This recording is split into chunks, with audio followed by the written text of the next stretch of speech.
Bonsoir à tous, ravi de vous retrouver pour cette livraison de l'actualité. Voici les titres. Internet, formidable vecteur d'accélération et d'appropriation du savoir, mais aussi menace sur les données personnelles, donc pour la vie privée. L'autorité de protection des données à caractère personnel tente d'aguerrir femmes et enfants.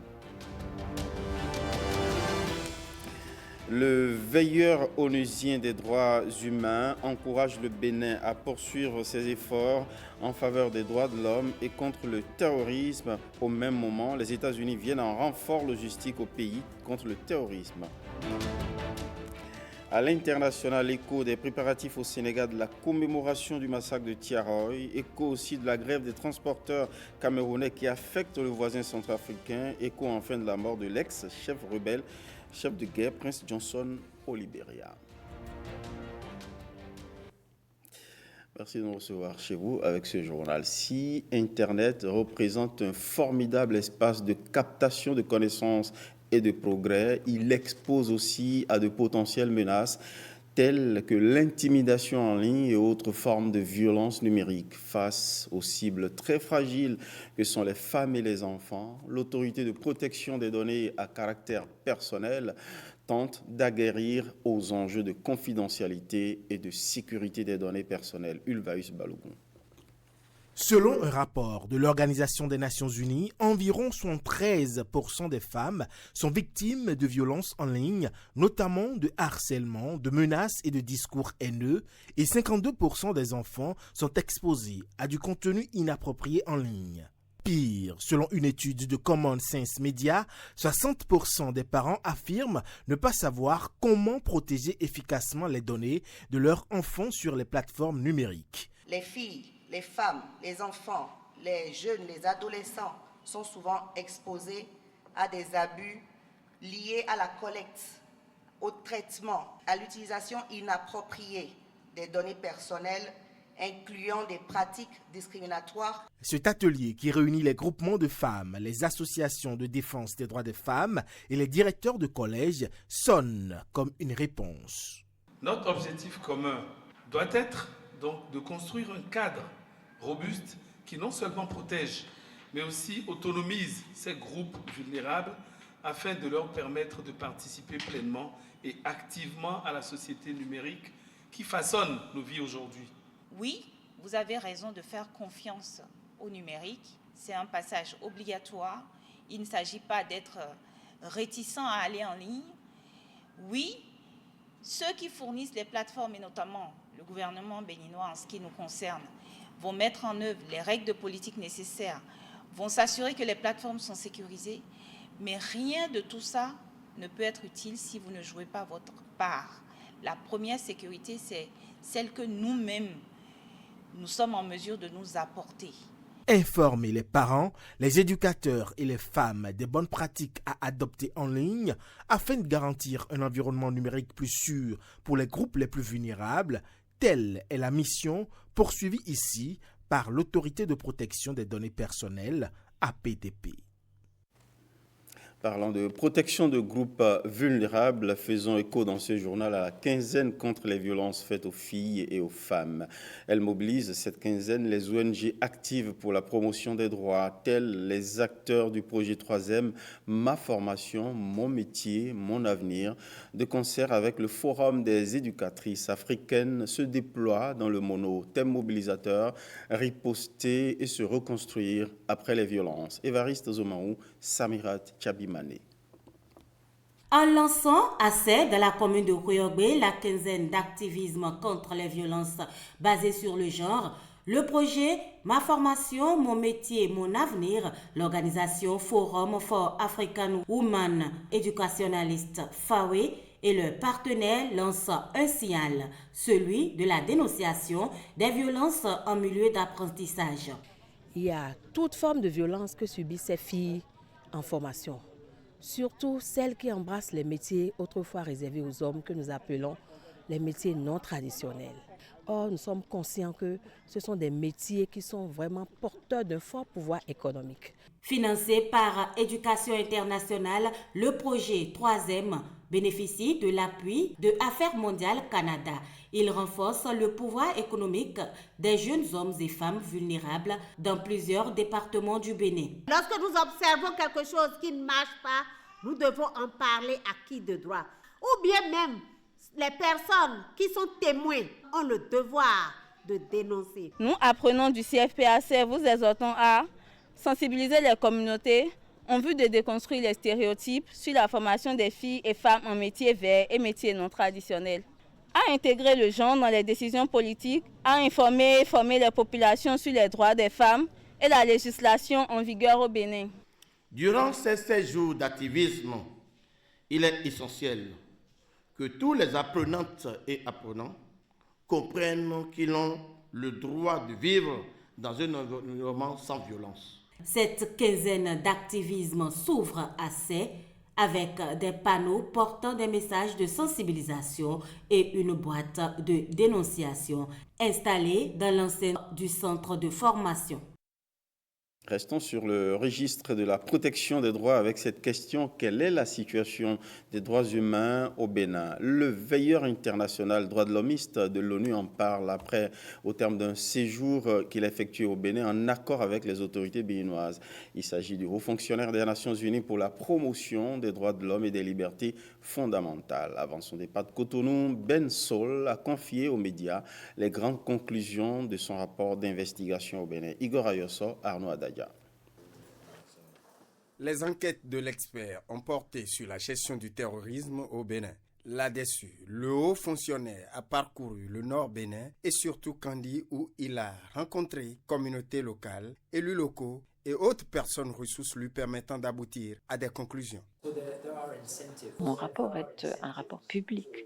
Je vais faire un rapport publiquement de la situation des droits de l'homme devant les procédures de droits de l'homme. Et le gouvernement doit pouvoir prouver qu'il va dans la bonne voie, qu'il a une bonne performance. Et d'ailleurs, le gouvernement, quand même, pour le gouvernement, c'est important d'avoir une bonne réputation au niveau international. Après avoir également rencontré durant son séjour, du 18 au 27 novembre, des membres du gouvernement et des représentants d'organismes des OSC, le rapporteur spécial qualifie de positive l'approche de lutte contre le terrorisme adoptée par le Bénin. L'idée est d'encourager le gouvernement à adopter toutes les recommandations en vue d'améliorer sa performance en matière de droits de l'homme. Également demander d'avoir des statistiques de la part du gouvernement sur la menace terroriste, notamment le nombre de victimes, le nombre d'attaques, les identités des différents groupes terroristes impliqués, les différentes régions affectées. Et pendant que le rapporteur spécial de l'ONU encourage le Bénin à aller plus loin dans ses performances, de son côté, les États-Unis viennent en soutien à l'effort de guerre du Bénin contre le terrorisme à travers un soutien logistique au renforcement des capacités opérationnelles des forces armées béninoises. Alors, au camp militaire de Dessa, pour voir le lot d'équipements offerts, c'est l'équivalent de 3,5 milliards de francs CFA. On prend la direction d'Alada avec Jules Akouekou et Alexandra Jordan. Avec ces 12 véhicules blindés de transport de l'eau, nous avons multiplié les patrouilles pour sécuriser les populations. 12 véhicules blindés de transport de troupes, 280 plaques balistiques et des radios tactiques, c'est le nouveau lot d'équipements de défense et de protection mis à la disposition des forces armées béninoises par les États-Unis. Ceci afin de promouvoir la stabilité au Bénin et dans la sous-région. Cet équipement et la formation qui l'accompagnent contribueront grandement à protéger et à sauver la vie des troupes au combat, à améliorer les communications entre les unités déployées et à accroître la capacité des FAB à protéger les populations. Nous avons organisé plusieurs événements de ce genre au cours des 12 derniers mois. Grâce à la coopération américaine, nous avons bénéficié, entre autres, de la cession de camions-citernes de Jet A1, un élément essentiel pour le bon déroulement de nos opérations aériennes, ce qui nous a permis de disposer d'une autonomie logistique indispensable pour nos forces. Plusieurs formations BORSEC qui ont permis à nos hommes d'acquérir des compétences tactiques, améliorant ainsi notre efficacité sur le terrain dans la lutte contre le terrorisme.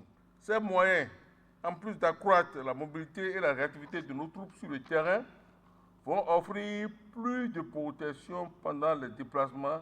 Voici qui permet aux forces armées béninoises d'être mieux préparées pour faire face aux défis sécuritaires du moment.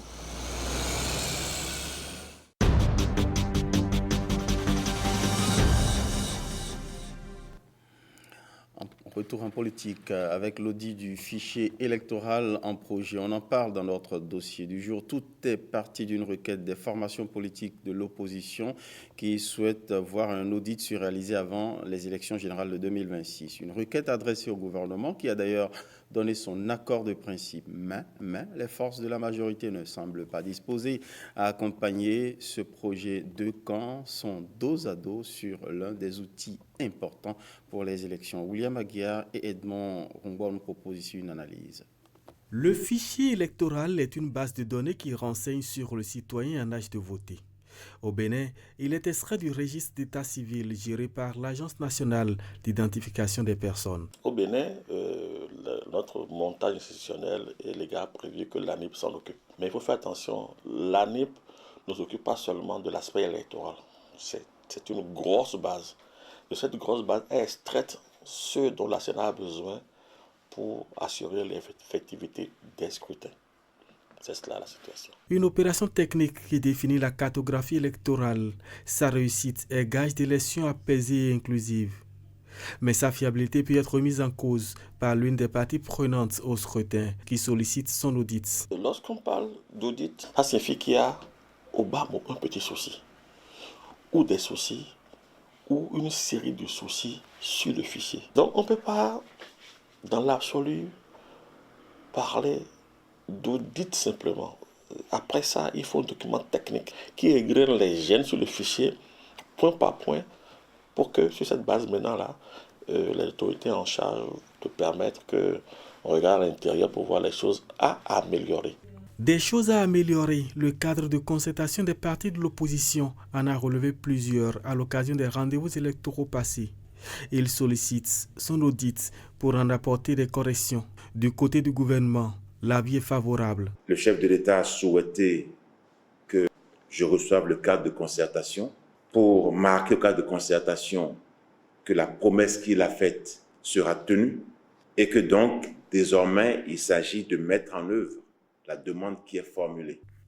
Restent les autres parties prenantes, les partis non membres du cadre de concertation demandeurs, notamment les partis de la majorité présidentielle, l'Union progressiste, au détour d'une rencontre avec le cadre de concertation des partis de l'opposition. Nous avons dit que nous n'avons aucun problème de méfiance par rapport au travail qui se fait au niveau de l'ANIP. Nous avons dit que dans leur démarche, ils indiquent par exemple l'audit du fichier électoral. Et que notre analyse à l'Union progressiste, le renouveau, n'est pas celle-là. On ne peut pas aller auditer ce qui n'existe pas. Alors qu'à la date d'aujourd'hui, notre dispositif légal ne reconnaît plus aucun fichier électoral. Selon la loi, le fichier électoral est rendu disponible 120 jours avant le scrutin, fait remarquer l'Union progressiste Le Renouveau. Même réaction du côté du bloc républicain qui rejette cette initiative des partis de l'opposition. Initiative jugée inopportune et entachée d'objectifs masqués, comme une révision du code électoral. Et Moël Bénin qui se dit favorable à la démarche émet quelques réserves. Le problème que la liste électorale a, ce n'est pas un problème compliqué. C'est un problème de positionnement des électeurs par rapport à leur lieu de vote. C'est tout. Donc pour Moël Bénin, on n'a pas besoin d'un couteau tranché pour tuer une mouche. Mais je voudrais me référer au passé pour espérer que cette fois-ci, la démarche de ce cadre de concertation de l'opposition ne ressemble pas à la démarche en 2019. Je fais ce retour en arrière pour leur dire de ne pas encore cette fois-ci nous emballer dans des discussions pour rien du tout. Dans l'ensemble, la demande du cadre de concertation des partis de l'opposition semble ne pas faire l'unanimité. Vous voulez que les partis qui soutiennent la mouvance présidentielle disent quoi fondamentalement? Chercher le large consensus, c'est bien, c'est notre culture au Bénin, mais je me dis techniquement, on pourrait peut-être faire autrement. Faire les choses autrement pour l'espère électoral, c'est minimiser les considérations politiques pour aller à l'essentiel, celui de travailler à rendre moins problématique le fichier électoral.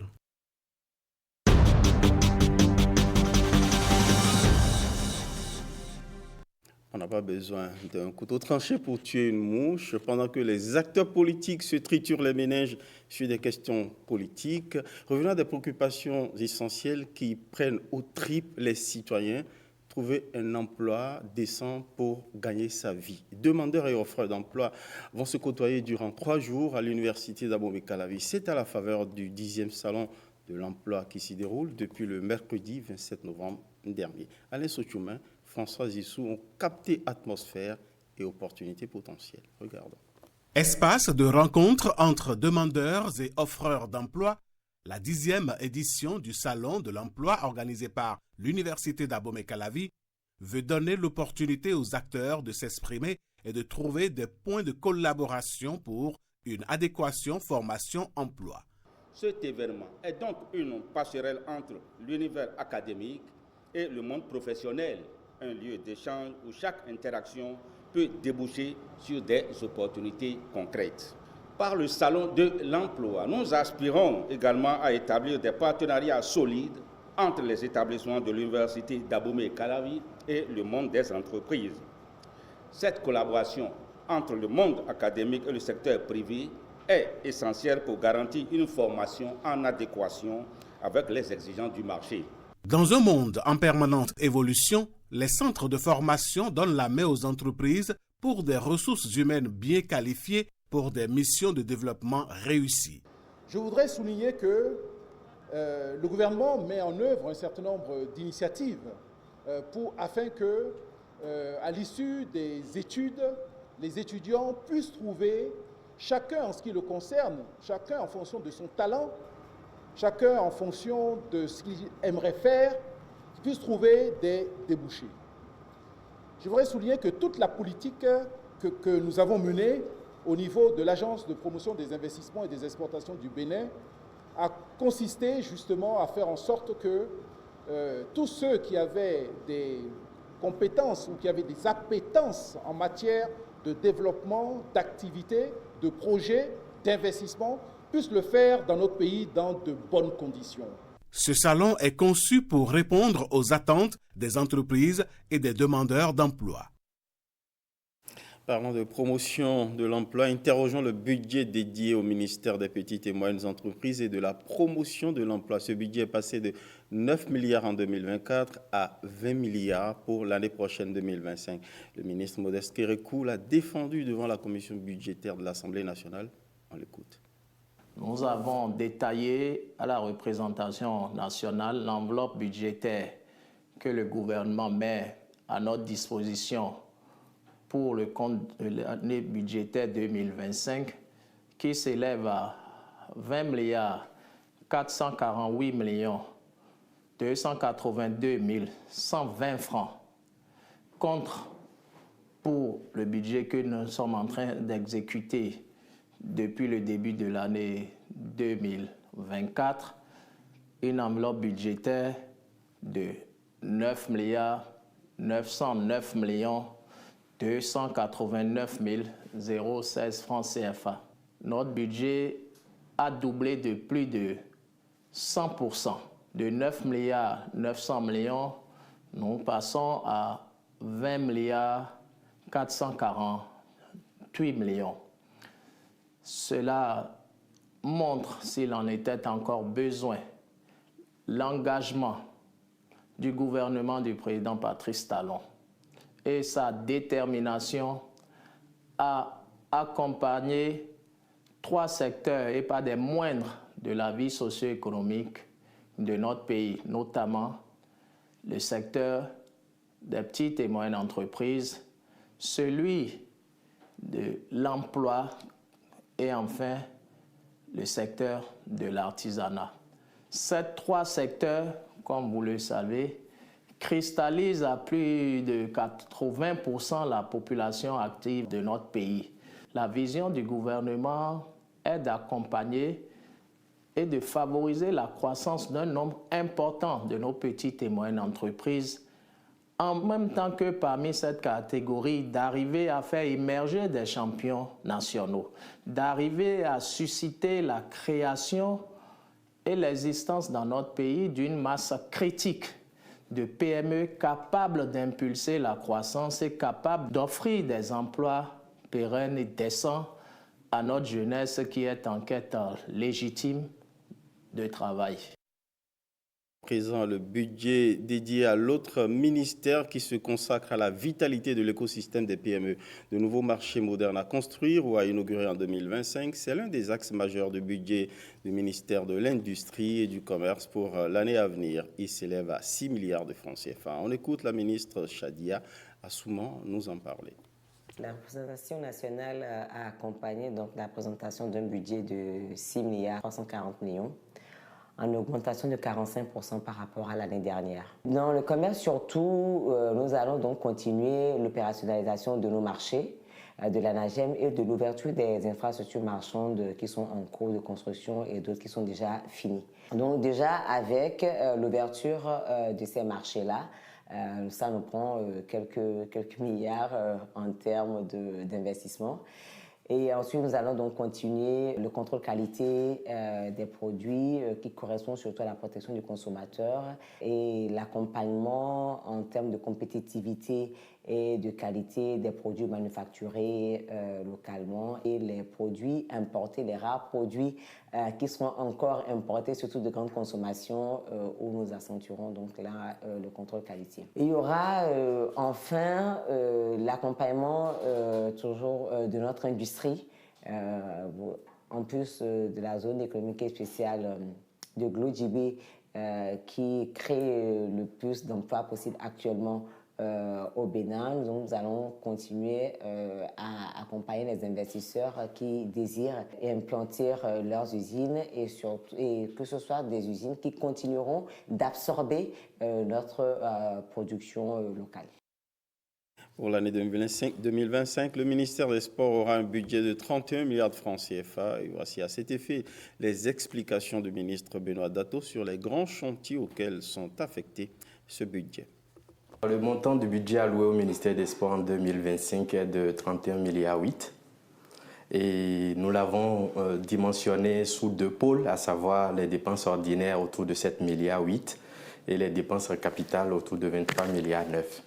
Et donc, les axes prioritaires sur lesquels nous devons continuer à travailler, c'est la poursuite des actions qui sont inscrites au programme d'action du gouvernement, avec quelques améliorations compte tenu de l'évaluation, du suivi qu'on a pu observer sur certains programmes. Je veux citer le programme des classes sportives, par exemple. On a rajouté 76 autres et nous envisageons des améliorations pour l'année prochaine. Également, maintenir le cap dans le modèle que nous avons en place aujourd'hui, nous concentrer davantage sur le travail et sur le plan infrastructurel, faire en sorte que la rénovation du stade de l'Amitié se passe assez rapidement. La rénovation du stade Charles de Gaulle, le changement de notre stade René Pleven en un complexe sportif, la construction de certaines académies régionales, notamment l'Académie nationale aussi à venir, poursuivre les programmes de détection et de formation à travers les divers jeux, les divers championnats que nous organisons, ainsi que les diverses compétitions au niveau des arrondissements, au niveau des communes, des départements et sur le plan national. Nous sommes une équipe jeune, dynamique. Nous travaillons à essayer davantage et à prouver que la jeunesse est capable de tenir et de bien faire le travail. Et c'est pour ça que nous nous attelons au quotidien. Et ils nous ont exhortés à continuer dans ce sens, à maintenir le cap et ce que nous comptons tenir. Un dernier ministère avant de monter à l'international, c'est le ministère qui mobilise le plus grand budget dans ce journal, le ministère de l'Énergie, de l'Eau et des Mines, qui va réhabiliter des adductions d'eau villageoises en panne sur tout le territoire national. C'est l'une des actions prévues au budget 2025 de ce département ministériel, un budget de plus de 203 milliards de francs CFA présenté par le ministre Samo Seydou Adambi. On l'écoute. Je voudrais tout simplement dire en fait que notre budget exercice 2025 a connu une augmentation de 2,41%. Donc nous sommes passés de 165 milliards à 203 milliards. Pourquoi faire? pour renforcer l'existant, pour renforcer notre outil de production énergétique. Donc, ça veut dire des centrales qui seront construites, que ce soit des centrales solaires, thermiques. Nous allons en construire davantage pour affirmer en fait notre autonomie énergétique. C'est pourquoi le gouvernement a décidé donc de renforcer le ministère dans ce sens et mieux encore tout ce qui est réseau de transport. La partie méridionale a été réellement impactée à hauteur de 70%. Les 30% qui restent vont être exécutés également en 2025. Le centre et le nord vont également être renforcés en matière de transport, donc de l'énergie électrique, ce qui fera donc que l'énergie qui entre dans le réseau sera beaucoup plus stable, avec qu'on va délivrer donc l'énergie de qualité donc à nos compatriotes. En dehors de ça, dans le domaine de l'eau, également, nous allons poursuivre avec tout ce qui se fait aujourd'hui en milieu rural, la construction donc, de nos systèmes d'alimentation en eau potable multivillage que nous appelons MV, qui se fait aujourd'hui à l'intérieur du pays, que nous allons également renforcer à travers donc, les arrondissements qui n'ont pas encore été impactés. En 2025, les travaux pourront démarrer. Pour ce qui concerne le milieu urbain, la plupart de nos communes qui n'ont pas encore été impactées au niveau des centres-villes vont être également impactées donc, pour l'année 2025. On ne dit pas qu'on va finir forcément les travaux parce que ça prend à peu près 18 mois en 2025. Mais en 2025, 2026, nous verrons la plupart des chantiers que nous allons ouvrir en 2025 et ceux qui sont ouverts maintenant, achevés pour le bonheur de nos compatriotes, que ce soit pour l'énergie ou pour l'eau également. En dehors de ça, c'est la recherche minière. Il faut que nous intensifions sérieusement donc, la recherche en matière donc, de ressources minières dont notre pays dispose, que ce soit l'or, que ce soit le cobalt, que ce soit le lithium, le nickel. Nous allons accentuer donc les recherches afin que dans les meilleurs délais possibles, 2025 ou 2026, nous puissions démarrer l'exploitation donc, de ces ressources-là pour venir renforcer donc, le tissu de mobilisation donc, des ressources pour notre pays.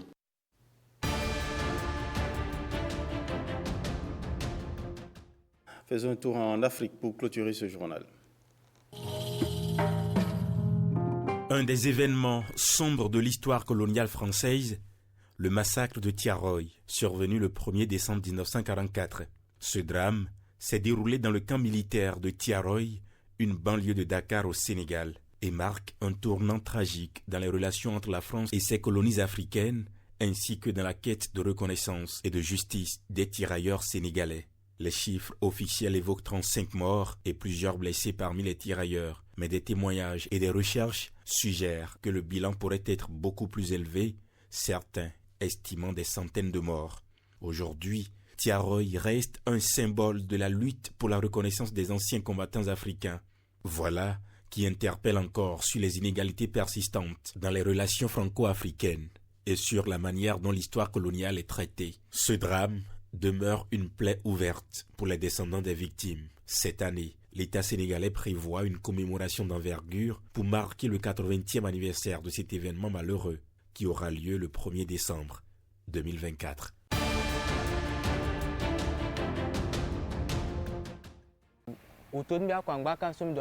En Centrafrique, une grève des transporteurs camerounais paralyse le ravitaillement de Bangui. Ce mouvement, initié le 20 novembre 2024, fait suite à l'assassinat d'un chauffeur camerounais par un mercenaire présumé du groupe Wagner. Cet incident survenu à Bouali a exacerbé les tensions sur le corridor vital Douala-Bangui, principal axe d'approvisionnement de la Centrafrique. Les transporteurs dénoncent des abus répétés, notamment des violences physiques et des exécutions sommaires. En réponse, le syndicat national des transporteurs routiers camerounais a suspendu toutes les activités dans les zones frontalières. Cette grève affecte l'économie centrafricaine déjà fragilisée en limitant l'accès aux biens essentiels à Bangui. Voilà qui illustre la dépendance critique de la Centrafrique vis-à-vis du Cameroun pour ses échanges commerciaux et souligne les défis sécuritaires dans la région.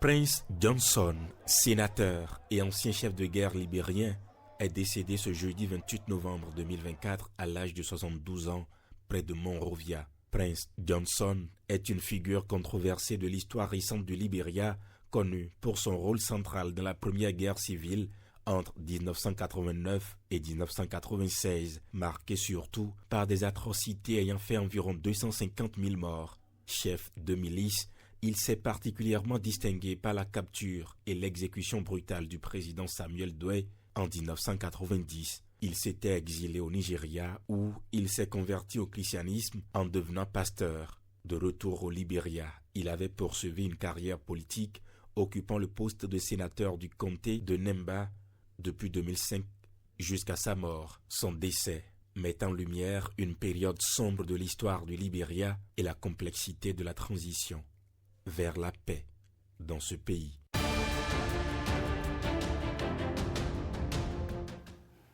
Merci pour votre inépuisable fidélité. Merci à toutes les équipes. Bonsoir chez vous. C'est la fin de ce journal.